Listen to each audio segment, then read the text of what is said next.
this is G. Krishnan, and this is on South Africa cricket. So what can we expect from South Africa in the upcoming Two Test series with the series drawn in Pakistan recently, and how much will that help South Africa going into this Test series? Look, I think playing cricket is always important. So I think, the fact that a lot of the players with the A-team games and obviously that Test series have played a bit of cricket in the subcontinent, which is always, I guess, important. Your game needs to adapt, your thinking needs to adapt to be able to play here. I'm hoping that with the first Test in Kolkata, it's generally quite a good place to bat. Get good value for runs. And it's a stadium that especially if it's full, will really make the South Africans motivated to do well in. I think it's crucial on these type of tours that you start well. If you get behind the game in the subcontinent, it's very difficult to fight your way back. So I think it's important that they start well, and the batters in particular, I think, are going to really have to step up. I think South Africa arrive here with a decent bowling attack, especially in the spin department. I think Maharaj and Harmer can definitely do damage. They can control the game, and they have the ability to turn the ball, which is, so wicket-taking options with spin, and then, to see how Rabada and the likes handle reverse swing. We saw Dale Steyn in my time do extremely well with reverse swing. But I think there's good spin options for Temba to use as well. One more if I can. One question, please. Sorry. We'll go to Vijay Tagore. Hi, Graeme. This is Vijay. So, the one word you said about SA20 in that other interview, vibrant, which is quite appropriate, I thought. I was there. But my question is, you have played IPL and you also commentated, and now you are the policy maker of SA20. So, one element of SA20 that IPL can do with better, and one element of IPL that SA20 can do better?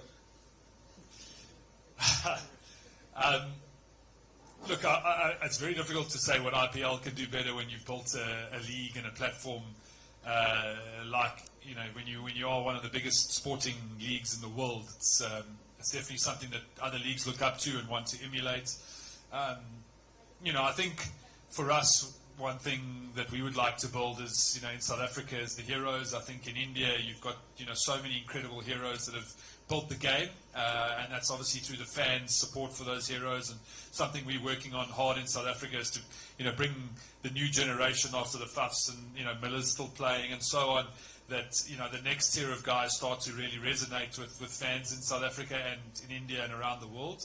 And that comes with performance, but then, the marketing around it, the sort of broadcaster marketing around it, I think is something that we certainly can learn from IPL. I think the thing for us now is where we are in South African cricket, we haven't done the impact player yet, because we for us, developing all-rounders is slightly more important.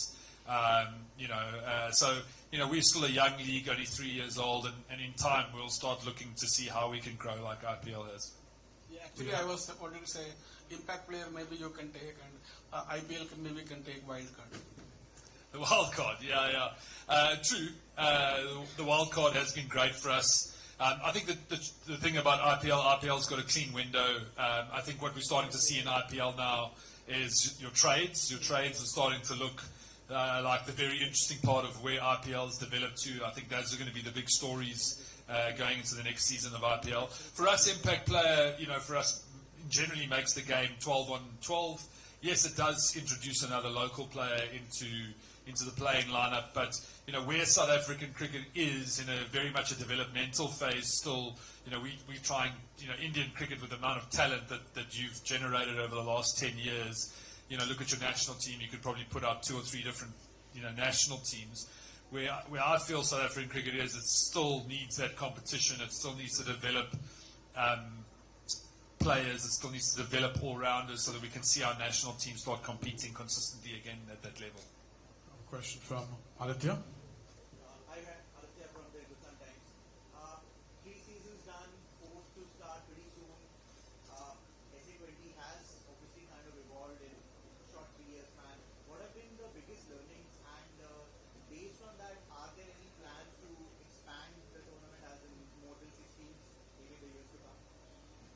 I think absolutely. I think for us, it's also where South African cricket is. I think with the 27 World Cup now, there's been big investment into stadium infrastructure, lights, the quality of pitches. So we've seen, that really being developed over this last 6 months into the year. I think in all the stadiums now, you'll see new lights this year in the run up to the 27 World Cup. They're looking at sort of improving pitches and so on, and investment into stadiums. Post season 5 is where we will look to grow. That is always been the case that we will look at it post season 5. I think for us, there's a number of elements when you look to grow. Where do you grow? Do you grow in South Africa? Do you grow in Africa? And then also, you want to build up your player base. I think one thing that SA20 has got right is that the 6 teams have been equally competitive. Probably the amount of South African local players has been at a good standard. And if you introduce a new team or another team, then you've got to look at another 20 to 26 South African players, and you need to make sure that quality is there to be able to keep all 6, 7, 8 teams of a high standard. Graeme, you'll probably know the answer to this better than anyone else. Why is it that Faf doesn't seem to age at all? He seems to get younger by the day. And do you know the secret? If you can share with us. Also, one more thing. You spoke about Dale, but you didn't speak about Mornem. Is it because he's one of us now? Speak about who? Dale. Morne. You didn't speak about Mornem. No, he's enemy now. Morne is he's on the wrong side of the fence. But the Faf question, I don't know. But ever since I've been played with Faf, he's taken his image very seriously. In my day, we used to play with baggy shirts, and Faf changed that whole image to make it a lot tighter, so we all had to get a lot fitter. But no, I think Faf's always been at the forefront of fashion and youth. But David Miller's probably the best person to answer that question. I think he's got a lot more time now on his hands to actually spend on his hair, his face, his abs, and nah.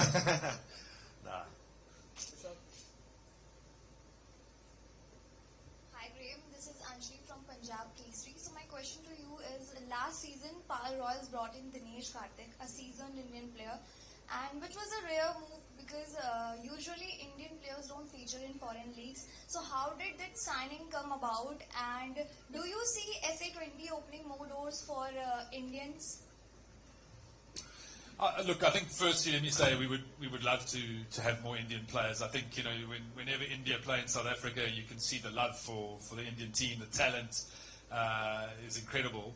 I think we will continue to work with the BCCI on these things, and I think if that ever changes with the 6 IPL franchises, I think we're perfectly suited to be able to attract Indian players. Those type of contracts with Dinesh signing with Paarl Royals is always a direct deal between the franchise. And I think, obviously with retired players and, more retired players coming, it's a balance between attracting that retired Indian player but still keeping your league competitive.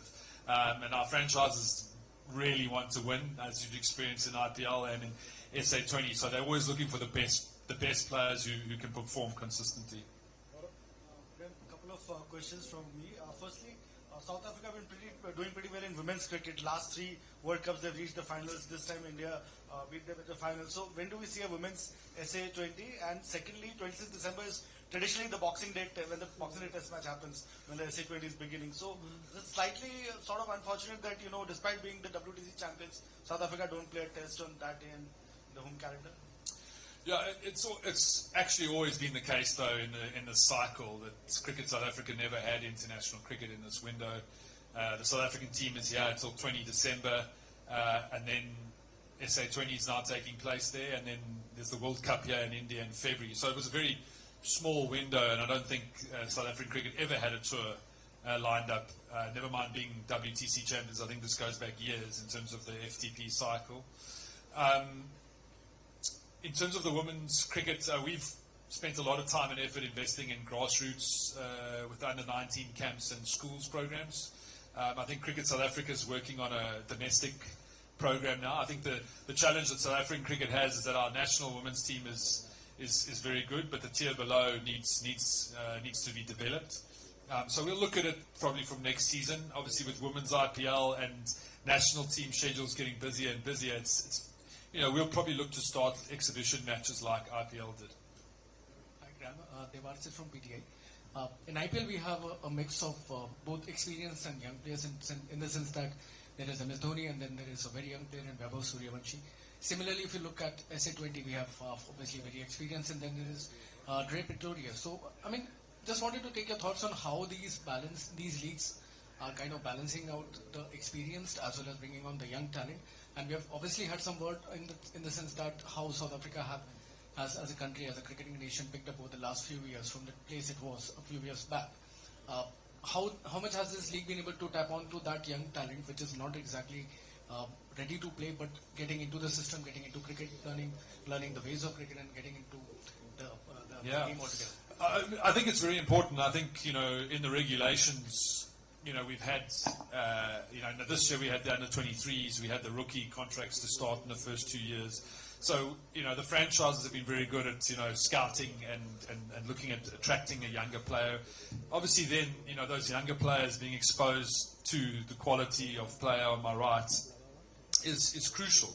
And we've seen that the IPL's developed that really well over the years, and it's something that's important for us to develop. I think the one thing that SA20 as a league and IPL and SA20 in particular does offer is global platform for now 60. I mean, how many South African players in the league? 60, 70 South African players. Where in the past, as a fan of South African cricket, you would only ever see the players that played for South Africa. So now, with the global platform, youngsters and everyone else has a chance to perform well, and they're getting picked up at IPL. They're getting picked for their country. I think last year there were 17 or 18 South African players involved in the IPL, which is the most from a foreign representative. So these are things that is exciting, that the players are getting their platform, and then a Lawandra Pretorius or Mapaka as youngsters can go on and get picked in other places. Hi, Vishal from Cricket Info.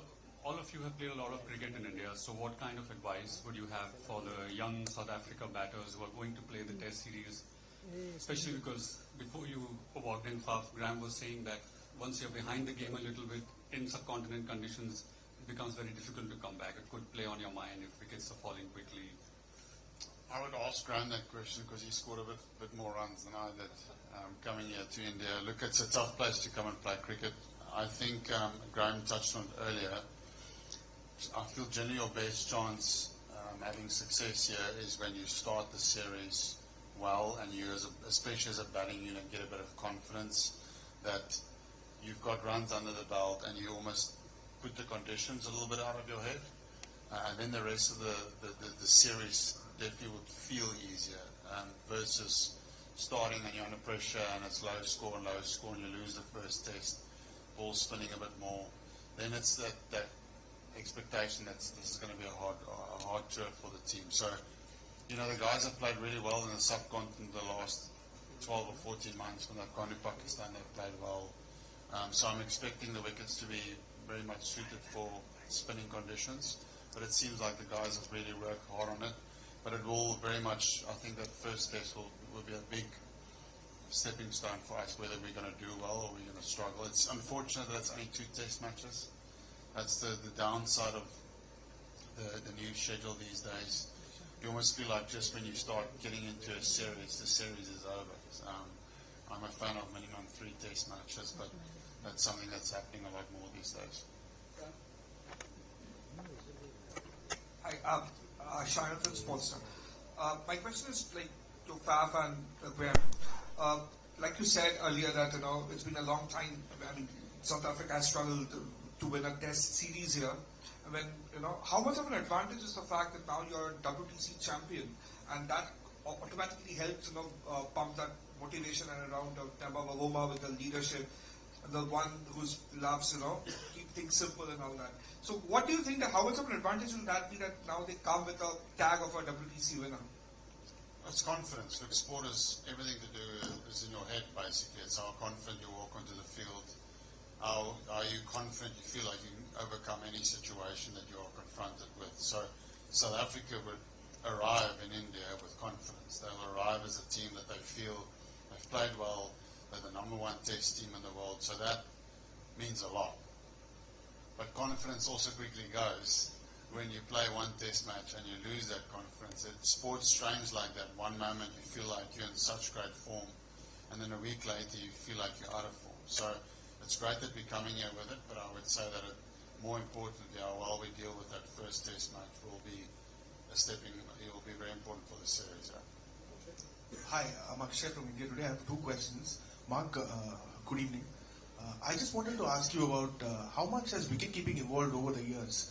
As in, a couple of decades ago when we saw there were specialist wicket-keepers. Is there space for specialist wicket-keepers here? For instance, if you're a coach and you go to a school and see kids playing, will you pick a kid that is keeping well, or will you pick a good batter and ask him to keep, or him or her to keep?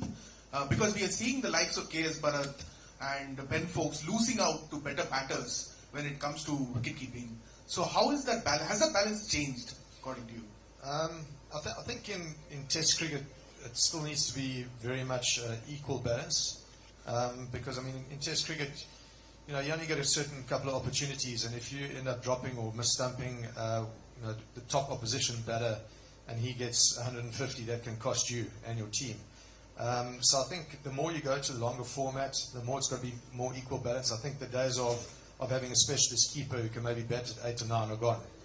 Your keeper needs to be a guy who can bat in the top 6, maybe 7 if you've got a really strong batting lineup. But then as soon as you start going towards a shorter format like your T20s, I think teams will always select a guy who can change a game with a bat and who can hold his own as a keeper, because there's less opportunities from a keeping perspective. So, yeah, the game has definitely evolved. I think Adam Gilchrist and Kumar Sangakkara changed those roles for everyone. No, not really, but yeah, they changed the roles for keepers going forward. And as I said, Test cricket, I still like to have a guy who generally puts in as much effort with the gloves as with the bat. Has it overall affected the quality of wicket keeping? Or I think it has, yes. It's affected the quality in Test cricket, not really in T20 cricket. I think the guys train really hard in specifics. But for guys who are in the field for a long period of time, I think sometimes the concentration goes. As the game has evolved in T20 cricket, it's evolved in Test cricket. You very seldom see a game go in 5 days now. So that last session is quite important as a keeper, which I don't think everyone really trains for. Just one to Faf. Faf, my question to you. We Indians, if we want to visualize 2 South Africans in Super Kings jersey, it has to be you and Imran. Could you please tell us about having him at the very end of the auction this time, and how are you looking forward to this upcoming season with him in the side? Imi is exceptional. He's one of those guys. I mean, I think he's the oldest cricketer that's like proper competitively still playing in all the formats. His passion for the game is infectious when you're around him. He loves it so much. So we're very grateful that he's with us again. I think in our heads we were expecting maybe someone else would go for him as well. So we're very lucky that we got him at that price. I still think he does exactly what he's been doing all the years. He's still putting in all the hard work, and he's a great human being. So, yeah, happy to have him back. David, you have played a huge role as a finisher for South Africa, but now do you see yourself taking on a mentoring role for young batters like Christian Stubbs and Brevis? And Graeme, if you could just tell us about how you feel about Brevis and his batting technique. Yeah, I think with being experienced, it moves pretty quickly. I'm 36 now, and I feel like I just started the other day. So, pretty privileged to be in that position to kind of help out where I can. I think I've said to many people, for me, having that experience and giving back, I actually learn a lot from the younger guys now as well. So it's not necessarily one way, where the game is going. The younger guys, you can actually learn a lot as an experienced player from them. So it works both ways. That's how I see it. But definitely, it's about just it's a journey. I think it's a journey, and it's about just making sure, as a cricketer, you're ticking all the boxes that you need to, and you're constantly having an open mind and always wanting to learn. That's my biggest thing to the younger guys. So yeah. Yeah, look, I mean, for the fans, Brevis is super exciting, isn't he? He gives the ball a whack. He doesn't hold anything back. I think the key has been that he's understood his game a little bit better and he's created some consistency in performance. I think, with David coming back from injury now, there's a real kind of, middle order strength to our white ball game. Seeing Quinny come back and start to get some runs now with Rickleton, and there's good competition for places. So it's exciting, I think, to see how the guys do in India over the next coming weeks, but then also for the World Cup in February that there's also an ability to play spin in the middle overs, I think, is in that World Cup is going to be important. And there's enough there that I think players that can dominate spin in that middle order. Graeme, question from here, Rasesh from HT. Just on this upcoming series, are you particularly looking forward to the battle between Bumrah and mini battle between him and Kagiso Rabada, two fast bowlers in the top of their bars? Trevor Swing will play a role as well in the series. Yeah, I mean, I think it's never at the forefront of people's conversation when you're playing cricket in the subcontinent. And I think the South African team will definitely be preparing for how they're going to handle spin.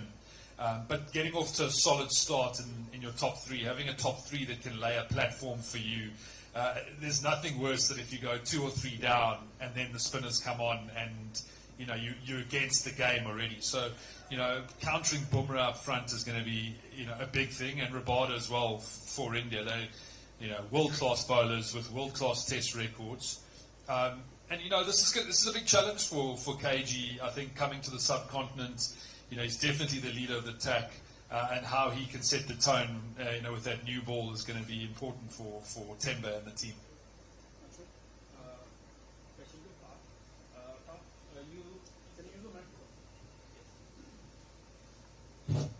Hi, good to see you. You took a break after the MLC to sort of recharge your batteries, and in the final game for the Super Kings, you said that I'm still fresh and still the hunger is there.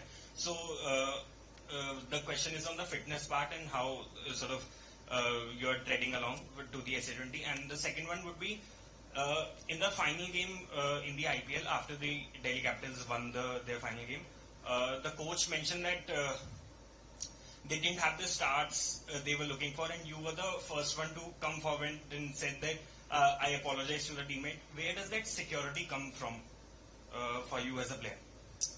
Because the first thing, after the major league, I was playing with some discomfort in my groin for quite a while. I had pretty much the whole IPL. I missed, I think, 6 games, which was, I think that was the unfortunate thing. I had a nice start to the IPL in terms of my own form, and then started getting an injury, and then it starts dealing with your body not feeling at its best, and then missing, and then you lose that momentum a little bit, and then didn't get the momentum back as well as I would have liked. So, I finished the Major League, and I was like, it's a good time for me to not go to the 100. I was supposed to go to the 100, and just spend some time to fix that. So I had an operation there, and also my other tennis elbow, and it's been 3.5 months now, and 100% ready to play again. In terms of this, I suppose similar answer to the IPL was dealing with that injury. So I find that very frustrating, because it was the first time really in a long career where I was having to deal with an injury that was bothering me, keeping me off the field. I pride myself on someone that finishes competitions from an injury point of view. Start strong, finish strong with your body, so you try and make sure that it's always strong enough to handle as much as it gets thrown at it. So that was a frustrating process for me the last IPL, not to be at my best physically. And that happens in sport. It's part of having a long career. And where does that security come from to admit that you didn't do it? Yeah, and that's just always been part of who I am as a person. Very humbled around and secure around saying where I get things wrong and where I can improve on stuff. So, it was very easy for me to walk into the dressing room and say, from my side, apologize for not being the normal banker that I normally am at the top of the order. It's something I've prided myself in India, in the IPL, having a real consistent record with that, and any team will tell you they're only as good as their starts. So, I was the first guy to take that on board, and hopefully can improve on that. And one last. Because the last couple of questions. I have one question to Graeme and to Fab. Graeme, Simon Harmer has returned to international cricket after a long time. He's got a lot of county experience and he'll be playing in the test matches. How big a threat could he be for the Indian batters? Because this current lineup has just not played him at any point in time. And to Fab, South Africa has a lot of left-handers in Deserby, Rickleton, but Ashwin is not there, and you know him well because you've been teammates with him. How can South Africa use that to their advantage, knowing that there's one less threat and sort of they can pile on the scores if the wickets are good to bat on? Yeah, I mean, I think actually the Pakistan tour was a big one for Harmer. I think he's really done well at domestic level and county level, but when he's got his opportunities with South Africa, maybe because it's been a bit sporadic as well for him, he's almost struggled a little bit with the expectation and the step up. So I think, certainly bowling South Africa to victory and being successful, I think would give him the confidence.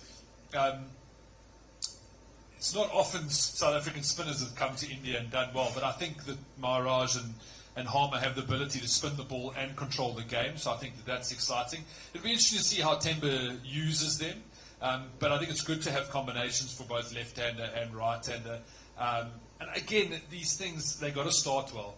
You can come here and Indian batters take you on and smash you all over the park, and suddenly you feel like you've never bowled a ball in your life. So I think he's got to get himself into the game. If he can get himself into the game, then he certainly has the ability to win a test match.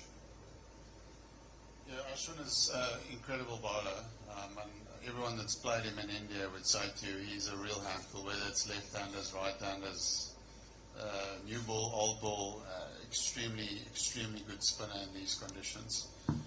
But I think similar to any format where you play against India, there's always someone waiting in the wings that is almost just as good. India's blessed with so many great cricketers in this country that always when you feel you play against India, you feel like they can, like Graeme said, put A, a B and a C team out and they will all be equally strong. So, Washington is just as good as the spinners. If I had to choose, I'd probably want to face Washington, but he's still so good that he will be effective. And the fact that there's so many quality left-arm spinners, if there's Ruff to a left-hander, left-arm spinner, Aksar, Jadu, those guys, when there's a bit of Ruff, it's not fun. Just a couple of questions on my side, Graeme, in terms of the SA20. What do you think are the reasons that the league has found such instant fandom in India? I mean, with 3 seasons over going into season 4, there's a lot of anticipation built up in this part of the world. What do you think have been some of the reasons that has caught the eye of the fan for the SA20 in India? Yeah, look, I think obviously the affiliation with the IPL franchises is a start. I mean, there's already a very strong Indian fan base for the 6 teams. And then I think, Indian fans, as I said earlier, have always had a great relationship with South African cricket. There's always been I think probably if you ask most Indian fans, they would say South Africa's their second team. Well, definitely when we're playing against Australia or England.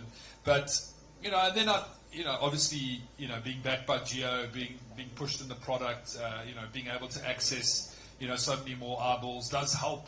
You need to have a partner on the ground that can help you build your brand, and GeoStar now have really supported us extremely well in that phase.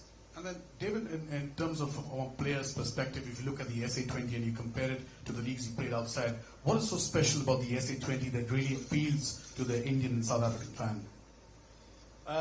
Yeah, I mean, it's a hard question because all the leagues are very unique in their own way. But for me, being a South African, playing one of the leagues, SA20 at home is, it's the best thing ever. You travel around the world playing all these other leagues, but having one in back garden is, you can't beat it. Playing in front of your family, friends, fans in South Africa that have been supporting the Proteas for years and years, so it's really cool in that aspect. And then, as Graeme mentioned, there's that really good link between India and South Africa over the years, with cricket. So, the Indians really enjoy South African cricket. So, it's kind of that link.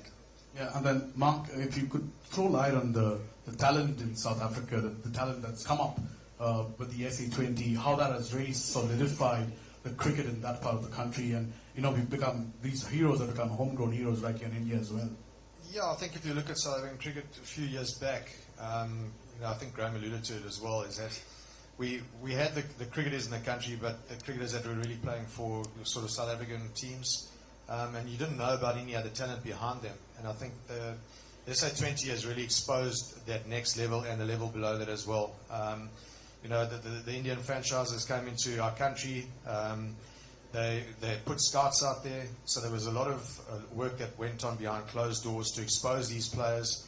And then they go out into the global market as well. And we talk about the big leagues, but I mean there's other leagues where a couple of our youngsters get involved there as well and do really well. Just to mention a guy like Tristan Lewis who played for MI New York, and he had a really good 1 or 2 games towards the back end. So it's exposing these youngsters like this, which then gets exposed to not only South Africans but the rest of the world as well. So there's definitely a crop of maybe 40, 50 players that you would never have heard of before the start of the SA20. And where it is now, hopefully we can grow it to a situation where it is like in India and your IPL, where you can select 3 or 4 teams for your national setup or your squad. We're not there yet, but we're certainly heading in the right direction. And all these youngsters that you see coming through, Lando Pretorius, Diavo Previs, I'm sure you're going to see a lot more than this season and in the season to follow as well. Perfect. Any questions? We have one last question from Jatin. We'll keep it on SA20. With so many leagues emerging across the world, do you think the international cricket needs to rethink its calendar, considering the players' fitness and the availability, so that each gets enough time to cover and play for the national team? Look, I think you'll probably find that there'll be 4 to 5 Tier 1 leagues. I'm not saying the other leagues will go away, but there'll certainly be a Tier 1 of sort of franchise leagues in different windows, so maybe 4 to 5, probably a Club World Cup coming. I think bilateral cricket is hard. I think when top nations play each other, it gets a lot of interest. Even with the ICC, they have an event a year. But I think the interesting thing to watch is going to be post-27 FTP cycle, when the new cycle kicks in, all the new rights deals get done. That's going to be interesting to watch. I think bilateral cricket, if anything, outside just sort of the top teams playing each other, is lacking a little bit of context at the moment with, 4 games here, 2 games there. There's no consistency to these things. But obviously it does come with national pride as well. So I think you're going to probably see a shift in how things work post-27. Final question.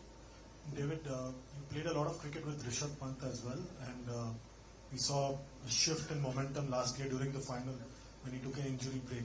Are you now more aware of these kind of tactical breaks that players take during a T20 match, especially in a tournament like SA20?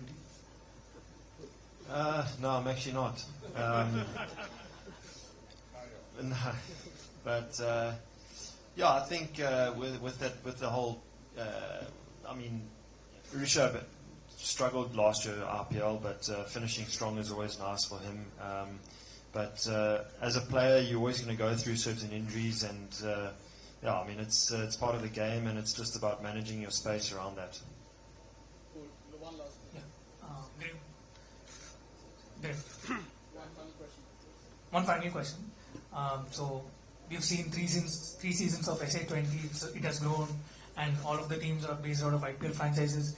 And you said there is a lot of interest. Is there interest in terms of investing in another new team from within the country? Have you seen, maybe Mark can also touch upon that? Yeah, I think obviously there's a push in the global franchise space. We've seen 100 now, have a varied array of investors. We didn't only have investors from IPL. I think there were 16 bids for franchises from different areas, and also out of India. But our best were the 6 IPL franchises across all the criteria. So, when we do look to grow, we would obviously, we would never not want to attract more IPL investment. I think, there's some incredible franchises here still that haven't, really grown globally. And we've, fortunate enough, had a lot of people that have reached out to ask, when are we looking at it, what's the opportunity? And the thing for us is to make sure we keep growing and we get it right so that people want to be a part of it. Thanks so much, guys.